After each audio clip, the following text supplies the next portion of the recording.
എപ്പോഴും ബ്രൈഡ് വേണം first dress purchase ചെയ്യാനായിട്ട്. നമ്മളെ ഔട്ട്ഫിറ്റിൻ്റെ ഡിസിഷനിലേക്ക് വരുമ്പോൾ ഏറ്റവും നല്ല കമ്മ്യൂണിക്കേഷൻ വേണ്ടത് ബ്രൈഡും ഗ്രൂമും തമ്മിലാണ്.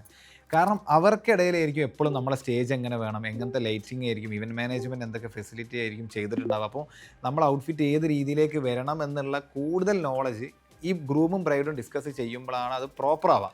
ഒരു കമ്പനിക്കാരൻ്റെ വാക്കോ അല്ലെങ്കിൽ ഒരു ഫാമിലി റിലേറ്റീവിൻ്റെ വാക്കോ കേട്ടിട്ട് ചൂസ് ചെയ്യേണ്ട, ഫൈനൽ ചെയ്യേണ്ട ഒരു പ്രൊഡക്റ്റ് അല്ല സൂട്ട് എന്ന് പറയുമ്പം. Especially when it comes to your wedding. അതാണ് ഇതിലെ പോയിന്റ്.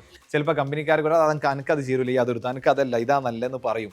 പക്ഷേ സൂട്ടിൻ്റെ കാര്യത്തിൽ അങ്ങനെ പറയുമ്പോൾ നല്ലവണ്ണം ശ്രദ്ധിക്കുക. കാരണം കൊളമായി കഴിഞ്ഞാൽ ഈ പറഞ്ഞ ആൾ തന്നെ ലാസ്റ്റ് കളിയാക്കാൻ മുന്നിലുണ്ടാവും. ഞാൻ മനസ്സിലാക്കുന്നതും എൻ്റെ ഒരു പോയിന്റ് ഓഫ് വ്യൂവിലും പറയുന്ന കാര്യം, എപ്പോഴും ബ്രൈഡ് വേണം ഫസ്റ്റ് ഡ്രസ്സ് പർച്ചേസ് ചെയ്യാനായിട്ട്. കാരണം ബ്രൈഡിൻ്റെ ഡ്രസ്സ് എന്ന് പറഞ്ഞു കഴിഞ്ഞാൽ എപ്പോഴും ഭയങ്കര അട്രാക്റ്റീവ് മോഡിൽ വരേണ്ട ഡ്രസ്സാണ്. അത് സാരി ആണെങ്കിലും ലെഹങ്ക ആണെങ്കിലും വട്ടവർ. മെൻസിനെ സംബന്ധിച്ചിടത്തോളം അതിലേക്ക് കോംപ്ലിമെൻറ്റ് ചെയ്യുക എന്നുള്ളൊരു ഫംഗ്ഷനായിരിക്കും ഏറ്റവും ഈസിയസ്റ്റ് വേ, അല്ലെങ്കിൽ ഏറ്റവും വൃത്തിയിൽ ചെയ്തെടുക്കാൻ പറ്റാം.